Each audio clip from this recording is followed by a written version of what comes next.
There exists a soundless chord, a frequency so pure, so ancient. What if I told you this frequency lies dormant within you right now? Most people go through life asleep, unaware of the invisible currents. All while the ancient sages, mystics, and enlightened ones spoke of a secret power. But what is this vibration? It is not just a mood or an energy buzz. It is your soul's resonance, your alignment with the deeper harmonics of the universe. When your vibration is low, life becomes heavy, stagnant, resistant. But when it is high, synchronicities flood in, intuition sharpens. In this video, we are not going to talk about raising your vibration through vague affirmations, a technique that has been whispered across mystery schools, hidden in lost scriptures. If you're ready, we'll explore the forgotten teachings of ancient civilizations. This is not just information, it is initiation. The moment you understand what's truly being shared, you won't just feel better, you'll be different. The air will feel lighter, time may stretch, and something deep within you will stir, a remembering. So ask yourself, do you truly want to see beyond the veil, or are you content in the illusion? Because once you learn this secret, there's no going back. Long before science gave us the term frequency, the ancients knew. In Egypt, high initiates of the mystery schools were taught that sound was the bridge between the visible and the invisible. The Temple of Dendar was built to resonate certain frequencies. The Vedas of India speak of Nada Brahma, the sound of God. Then there were the Pythagoreans, guardians of sacred geometry and cosmic harmonics. They called it the music of the spheres, a celestial melody only the awakened could perceive. But as time marched on, this sacred understanding was diluted. Hidden orders like the Rosicrucians and Hermeticists preserved fragments. Even modern quantum physics is catching up, whispering what mystics have always known. In nearly every ancient tradition, there is mention of a sacred center. This center isn't just symbolic, it's vibrational. When activated, it emits a frequency so high, so pure that it alters reality itself. You are not meant to passively raise your vibration. You are meant to remember that you are vibration. But how do you access it?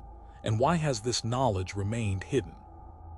Because the world is loud and the truth is quiet. Because those who truly awaken become sovereign, and sovereign beings cannot be controlled. But the veil is thinning. The ancient knowledge is resurfacing. Let me begin with a paradox. To raise your vibration instantly, you must first become still.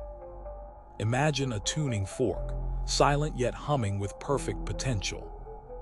Your vibration rises, not through force, but through resonance with the divine harmonic. To access this resonance, we must return to what ancient mystics called the sacred breath. The breath does not just sustain life, it tunes you. Try it now. Inhale slowly, not with urgency, but like you're sipping divine nectar. Hold it not with tension, but reverence. Now exhale gently, silently, imagining that you're releasing centuries of forgetting. You've just entered the temple of stillness. In that space, between breath, between thoughts, between identities, your natural frequency emerges. There are 3 centers within the human being that, when activated together, generate what ancient texts call the Trinity vibration. The mind, not your thinking brain, but your vision center. The heart, the emotional engine, but also the amplifier of your vibration. The gut, often ignored, but this is the anchor, the root of instinct. When these 3 centers are aligned, thought, feeling, and will, a harmonic frequency is created. Modern science has only just begun to validate what mystics knew all along. The HeartMath Institute discovered that the heart emits an electromagnetic field up to 60 times more powerful than the brain. This is not just feeling good. This is vibrational alchemy. You don't need to climb a mountain, chant for hours, or escape into a monastery. The secret way to raise your vibration instantly is not to add anything. It is to unify what is already within you. Ancient Egyptians represented this visually with the image of the Jed pillar. When your inner Jed is upright, the serpent energy can rise. So what's the first step? Intention, not wishful thinking, but a soul-deep invitation. The moment you say, "I am ready to remember," the universe responds. But be warned, the moment you begin to raise your vibration, all that is not in harmony with it will rise to the surface. This is the gate you must pass. To raise your vibration is to shed what you are not. Now that you've begun to understand the core principles, we dive deeper into the layers that lie beneath the surface. First, let's address a misconception. Vibrational elevation means escaping the physical world. The secret lies in grounding high-frequency energy into the world, rather than retreating from it. There's a term in Taoist alchemy, Wu Wei, which translates to non-action. Now let us confront the barriers that stand in your way. The first barrier is what I call the karmic web. To transcend the karmic web, one must embrace forgiveness. The second barrier is the ego's illusion. The highest vibrational beings on earth are those who have transcended the small self. Thirdly, we must confront the law of resonance. The most potent way to raise your vibration is to consciously curate your environment. Here's a powerful practice, the 5-minute sacred space.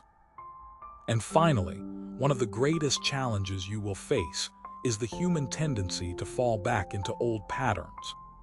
Now that we've explored the obstacles and principles, it's time to shift gears. Because knowledge without action is like a seed left unplanted. 1. The sacred breath technique, the breath of life. Inhale deeply through your nose for a count of 4. Hold your breath gently for a count of 4. Exhale slowly through your mouth for a count of 8. 2. Clearing your space, the environment shift. 3. The power of sound, tune into sacred frequencies. 4. The heart-centered practice, opening the sacred heart. 5. Daily ritual, the morning invocation. By practicing these techniques, you'll begin to notice shifts not only in your energy, but in your life itself.